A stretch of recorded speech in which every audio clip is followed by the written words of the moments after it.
when there's no sunshine, the skyline opens up bright eyes. Do you get a feeling of delight deep inside? When the city lights come out at nighttime and co-conspire with the moonlight to entice me, excite me, and surprise me.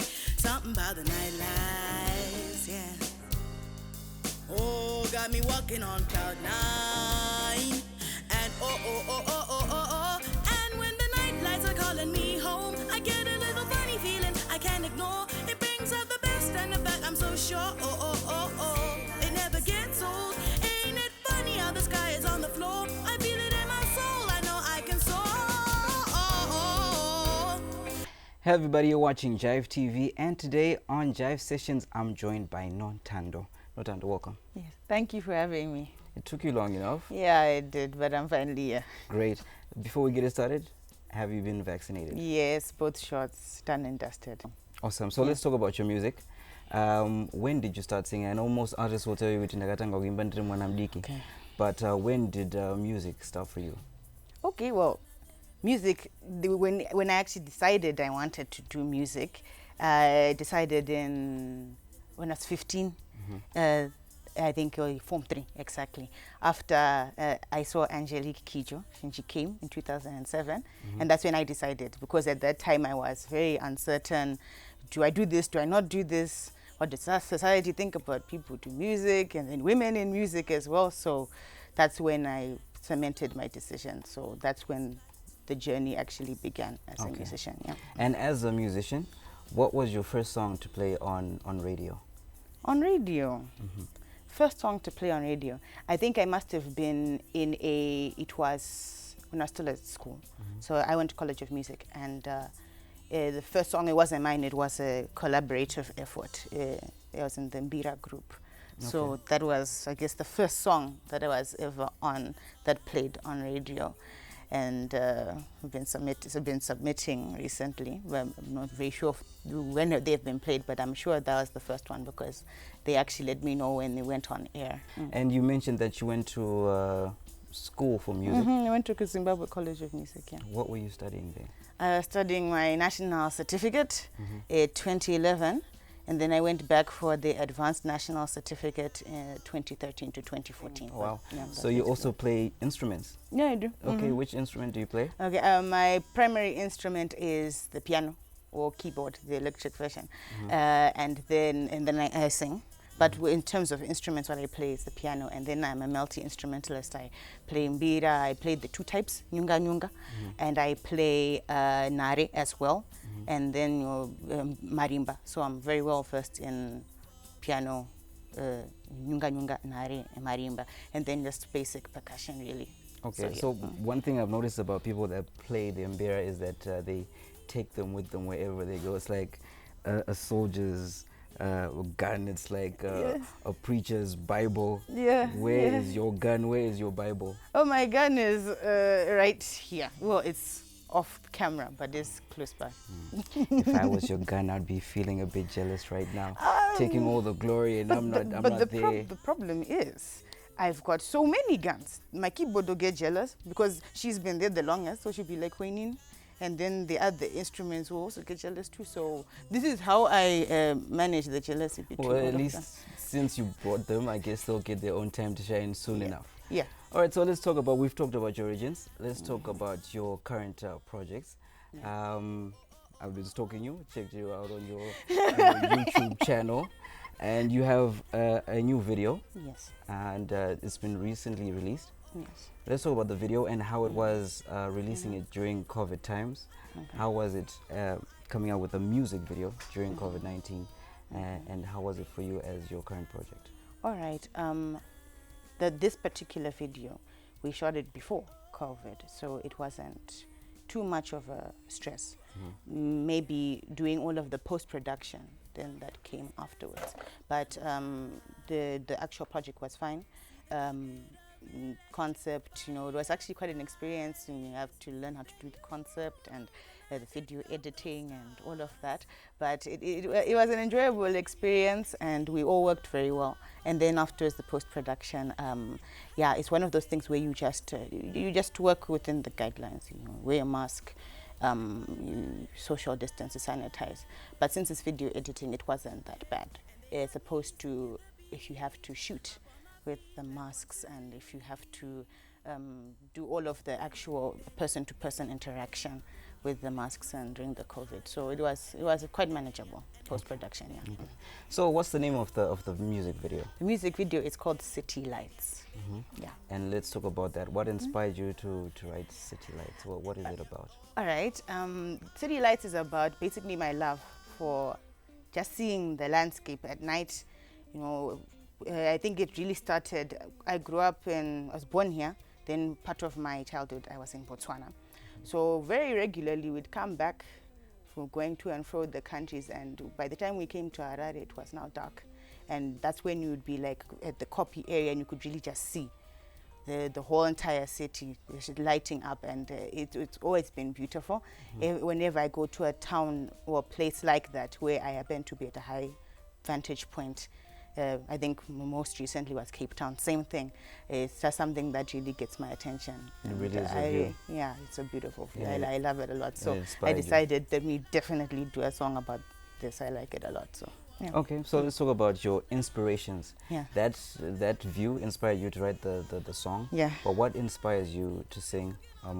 Obviously, you've got the talent, but where do you get the inspiration to fuel the talent?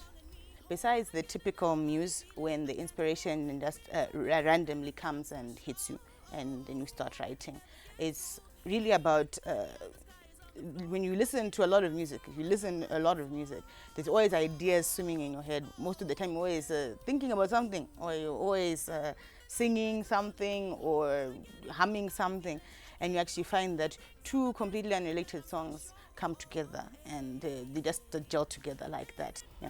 All right. I like the sound of that. So that's talking about you and your current projects. What can we expect from Nontando in the not so distant future? Okay, what you can expect from Nontando is more performances. I plan to start regularly performing, and I plan to release my debut album. I'm not going to say when exactly. The release date, I'll withhold it for now. But I will announce when I'm ready to release it. But this is the project that I'm currently working on, my debut album. And so far, so good to be announced. Awesome, Yeah. awesome. Thank you so much for coming on the show. No, thank you. It was a pleasure being here. Here on Jive, we like to inspire our viewers. Coming from the musicians themselves. Yeah. I know that you have seen a lot during your musical journey. Yeah. And if you were given a chance, which is the chance that I'm about to give you right now, Okay. what would you like to say to those that want to join the music scene, those that are inspired by your works, the little ones, and Zimbabwe at large? All right. Well, what I'd like to say to the little ones, everyone who wants to join in music, be very convinced about what you want to do. If you want to do music, there's nothing wrong with doing it as a hobby, but if you're going to do it as an actual profession, just really be very, very serious about it, be very convicted, and please treat it like a business. Don't treat it like something that you just do here and there. Otherwise, you might actually end up falling out of love with it, especially if things are not going well for you financially. So I think that's what I'd definitely tell them, that just be serious with everything you do. Be systematic, be organized, treat it like a business. Yes, enjoy it, have fun. I'm not saying don't do that, but definitely if you want to make a living out of it, you have to see it as a business. If you're doing chickens at home or if you're farming maize, you look at each and every single cob as money. Same thing with music. You have to look at each and every single product that you come out with as money.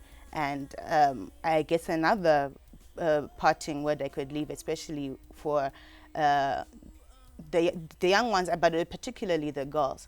I know what society says about music in general. This is when I'm talking to both boys and girls, or men and women. But especially when it comes to women in music, you just have to really know what you want. Once you're sure about what you want, you really have to be very, very certain in yourself about what you want out of music. Just because you're doing music, it doesn't automatically make you a promiscuous person. You have to know who you are. That doesn't change simply because you have become a musician. It doesn't change overnight. So that would be my advice to them, coming from my experience, where I battled with that a lot. I would have actually decided to become a musician at grade 5. I think I was 10 years old. But because of what society said, I wasn't sure, and I kept on flip-flopping. And then when Angelique came, and I saw what she did, and I was like, but this woman is an African. She's black just like me. She's a woman just like me. She comes from Africa just like me. Fine, Benin and Zimbabwe are 2 different places, but culturally, there are similarities. And years later, when I heard her story about how people also shunned her as well, I was just like, well, there you have it. And I knew on stage that she had gone through the same things that I went through, but I decided I wasn't going to let it stop me. So know yourself, and once you decide what you want to do, don't let it stop you. Just go for it. Thank you so much, Nontando, for those Thanks. wise words. You heard it for yourselves. Yours, conviction and knowing what you want will get you through to wherever you want to go. But Nontando's not going to go away just like that. She's going to give us a performance. So stay tuned. More coming up.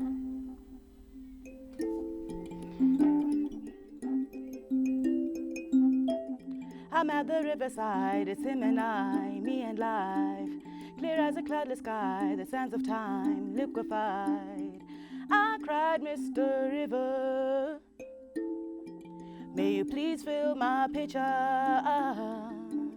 Please don't be shy, it's alright, but be advised.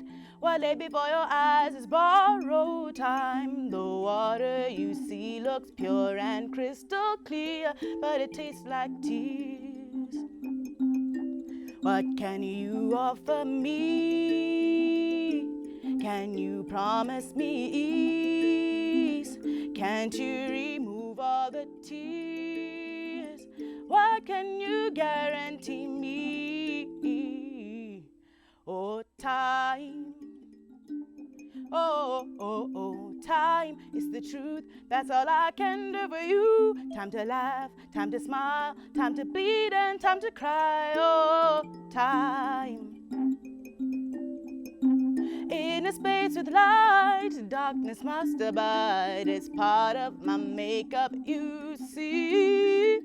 And it's truth enough that life is hard enough without my stream washing you down. Yet I feel like there's much more to me than you realize with the time you seek. But if wishes were rivers, I'd flow away wishing that I wasn't so bittersweet. What can you offer me? Can you promise me ease? Can't you remove all the tears? What can you guarantee me? What can you offer me? Can you promise me ease? Can't you remove all the tears? What can you guarantee me? Time. Oh, time is the truth. That's all I can do for you. Time to laugh, time to smile, time to bleed, and time to cry. Oh, time. Oh, time. Oh, time is the truth. That's all I can do for you. Time to laugh, time to smile, time to bleed, and time to